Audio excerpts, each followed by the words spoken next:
Hello everyone, this is Erik, the Asian movie enthusiast. Well, it's that time of year again. My favorite time of year, actually, Halloween. So it only feels right to cover some Asian horror films during October. Now I plan on posting another Asian horror year in review playlist video this coming Friday. It will be part 2 of 2012 that we will be covering.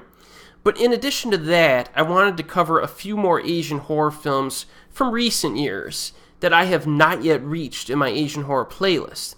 So I chose a very impressive trilogy of anthology films known as the Horror Stories franchise, which is responsible for films that were released in 2012, 2013, and 2016. Now I plan on reviewing or posting a review of this franchise every Monday for the next few weeks. So tonight, we are covering the first film from 2012. Now this anthology, or omnibus, revolves around a girl who is kidnapped by a killer who challenges her to save her own life. And this guy tells her that he cannot sleep unless he is either scared or tastes blood. So she must tell him scary stories if she wants to escape. So if she scares him enough, he'll be knocked out and she could just walk out the door. If she's unsuccessful at scaring him, he's just going to cut her up and eat her. So this wraparound story, entitled Beginning, is advanced further in between the other segments. It's an interesting segment that has some legitimately funny, dry humor to it, actually. Now the first standalone story is called Don't Answer the Door. It's about a young brother and sister who are dropped off at home by their teacher.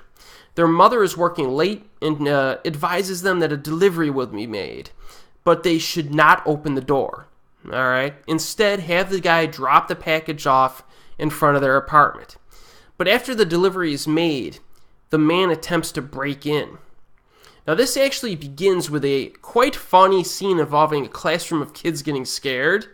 It's effective and unexpectedly fun.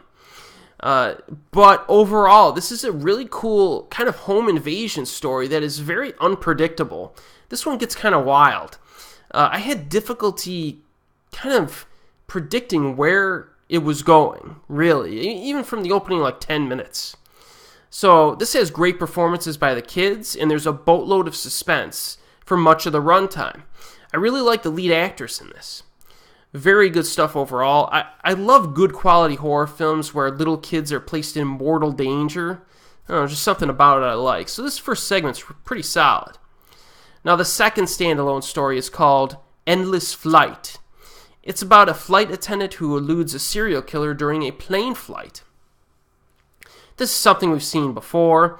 One of the segments in the Thai anthology Phobia from 2008 was called Last Fright and had a similar premise.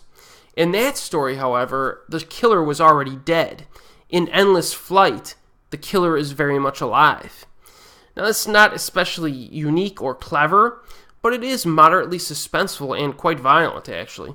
The most memorable aspect is probably the actor who plays the antagonist because he's good at being intimidating. And one interesting thing is that he is being haunted by the ghosts of his victims, which is kind of an interesting dynamic. So one thing you'll notice about this anthology overall is that it blends human-inflicted violence with supernatural scares together quite nicely, I thought. One thing I kind of disliked, though, about Endless Flight was the ending, which was kind of gimmicky and anticlimactic. But I still liked that segment. It was good.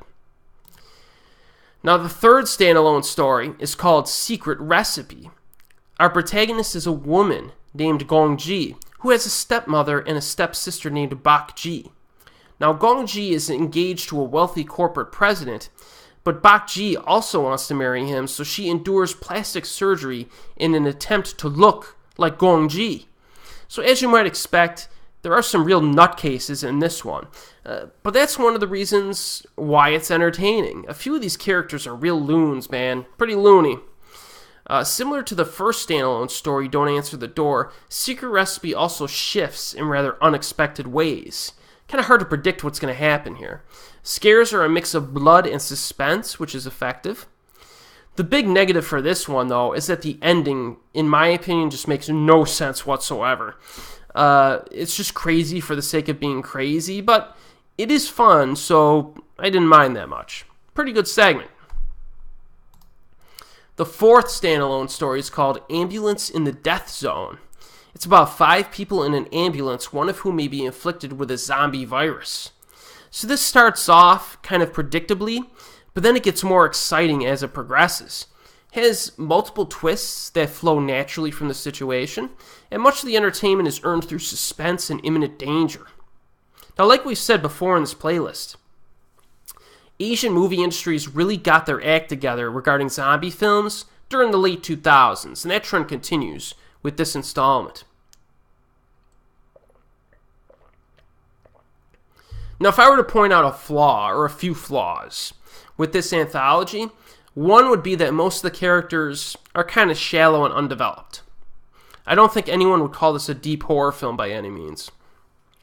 The other criticism would be that there are a few too many fake out dream sequences where something bad will happen, but someone will wake up and learn that it was just a dream. Excuse me.